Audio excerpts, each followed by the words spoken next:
over the years you acquire melodies in your head and parts of melodies, and they tend to get jumbled up and come out as something that you might one day call a song. And I was strumming just on E chords, just like this one day, and I stumbled upon a melody or an interval which I really liked.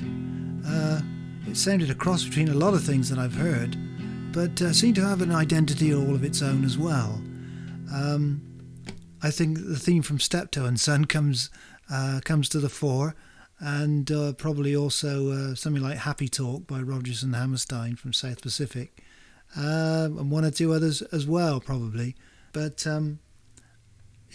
the melody, the ba ba ba ba ba ba ba ba, just seemed harmonically really nice, just with the E chord strumming away there. And I thought, yes, that this sort of rocking motion, there might be something there, you know. And I hadn't a clue what I was going to sing about, but I just harmonically it just sounded really nice. Of course, after just strumming the chord of E with this melody, I got a little bored and decided that the logical change would probably be to go to C sharp minor after the E chord, but the E chord to me just seemed a little dull, so I thought, what about if I put some descending notes in it? This was some time later, because the first demo that I did just has this E chord strumming ba ba ba ba ba ba ba, and then the change comes there. And so I thought, well, it seems melodically, I wonder what it would sound like if I did put the descending bass notes in. So playing the chord further up the neck on the A string as the bass note, I thought, let's try this descending thing and see what it sounds like. So the result was kind of, let us talk about some trivial, and it's kind of melodically a bit nicer. So that's what I ended up doing. I ended up making the bass go down on those notes, you know, keeping the E chord and use the descending bass notes, and harmonically it did sound stronger. So we have the descending notes coming down from E na, na, na, na, na, na, na, to C sharp minor. Na, na, na, na, na. Messing about one day, I discovered that change, and it just seemed to lead me on to the next section, as seventh chords tend to do, and you're able to prolong the sections and make it a bit more interesting in the sequence of events. So I discovered that change, which I use in the middle as well with a different melody, and of course you can play those changes, those type of chords, right the way up the neck. It's kind of a seventh chord with the major third on the bottom, and I've already discovered one nice change using those chords, and I thought, well, what would it sound like if I went from the C minor to perhaps the next inversion up, or the next tone up? Seemed to fit the melody I had, and that became the chorus line. So I used the C minor as a springboard to go to lots of those types of chords, and even in the middle, those two changes are incorporated in the middle with another melody. So you know, I was well pleased with those changes.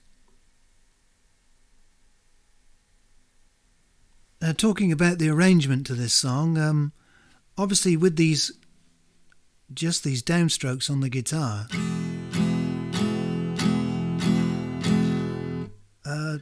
playing the upstroke as well didn't seem to fit the nature of the rhythm that I wanted. It's kind of, I didn't want that sort of upstroke thing as well. I just wanted downstrokes for propulsion. This song needed to be driven, and I didn't see drums as a major feature in the song, so my attention sort of drifted to perhaps the need for a piano on this tune. Piano has a quality that you can really donk on the notes, and they really, it has a percussive quality. And the acoustic guitar doesn't have that quality. So I thought that a piano would be very apt for the song. Also, the arrangement features a mellotron, which Dave Gregory plays. Because it's on the string setting, you get an almost 1920s string quartet sort of sound. It's strings, but it's strings with a difference, and it gives the track a very old-fashioned sort of sound. It's like something like a string quartet playing in the foyer of some hotel in Park Lane in the 1920s or something. Now, of course, my guitar demo is nothing like the arrangement on Apple Venus Volume 1. It sounds like something from the Dave Clark 5 or something. This stomping with electric guitar is actually me slapping my legs just to obtain the rhythm, and it's very simple, but it's got a certain charm of its own. I mean, maybe it would have been nice to have done another version of this particular song with electric guitars. It has a kind of a football crowd chant to it, but I think we got a good version, so mustn't grumble. Now, of course, the song has a brass arrangement on it, which was put together by myself, Hayden Bendel, the producer, and Dave Gregory. We were at Hayden's studio one day, and I said, well, I'm looking for, although I've got brass on my demo, it kind of just follows the bass notes, really, or the bass notes of the chords. And so I said, what I'd really like is some sort of fanfare, because the song is a celebration of couples getting together on a Friday night and enjoying themselves indoors. So I thought it would be nice to have some sort of fanfare as a celebratory gesture. The brass arrangement was kind of done by committee between Hayden and myself and Dave Gregory, and Dave mocked it up on the keyboard, the notes that we'd all chosen, and Hayden actually wrote it out in notation form, and it was recorded at Abbey Road a few weeks later. Well, having got this rocking motion of a melody, I began to sort of search around to feel what I might actually pair this with lyrically. I've always been fascinated with indoor things and trivia related to indoor things. I once saw a song in a Cole Porter songbook called The Great Indoors, which I thought was a good title, and I love anything to do with the trivia of indoors and domesticity. So I began to think along those lines, and I thought, well, wouldn't it be great if I could write a song as a celebration of actually being indoors or having a get-together indoors? And then my mind started tripping, and I thought, well, people have get-togethers indoors, and they get together on a Friday night, say, invite their office or their co-workers around with their wives to have perhaps a dinner party or a few drinks on a Friday night, and the lads get off by themselves in the front room perhaps and have a few drinks and tell a few stories, and the ladies gather in their little den, namely the kitchen usually, and they're making a souffle and talking about their fellas, I think, and perhaps what habits they have, and just having a chinwag. And these things were happening in my mind, and I was imagining what it might be like, painting a picture in my head, and consequently I thought, well, this is a celebration of a Friday night, or what's happening all over the world probably. People are getting together on a Friday night and having a few drinks and enjoying themselves. And I thought, well, that's I do like simple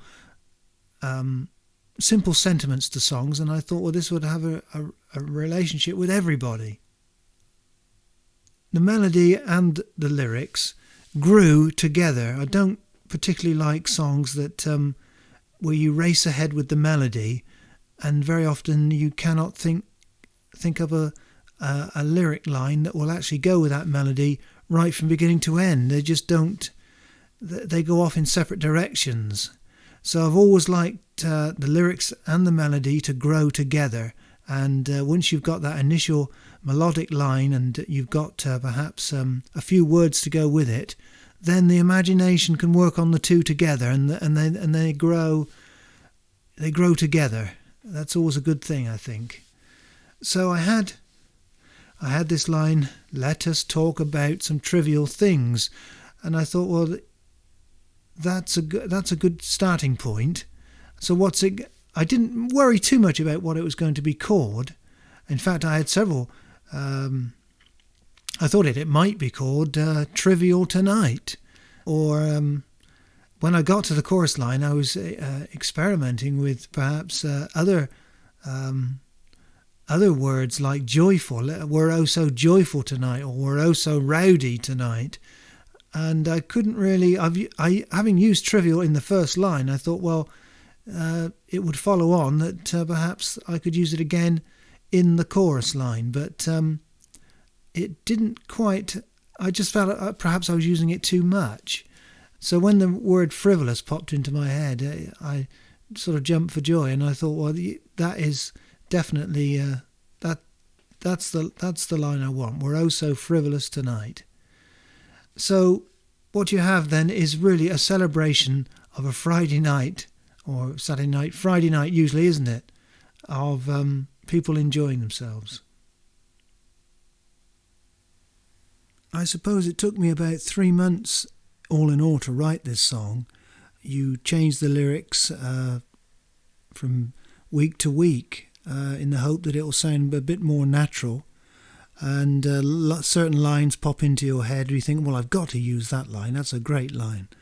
The whole thing, you have to make it sound natural, and somebody once said it's kind of like poetry. It begins with an inspiration, and then it has to be worked out like a crossword. And I think it's true for songwriting, certainly in my case.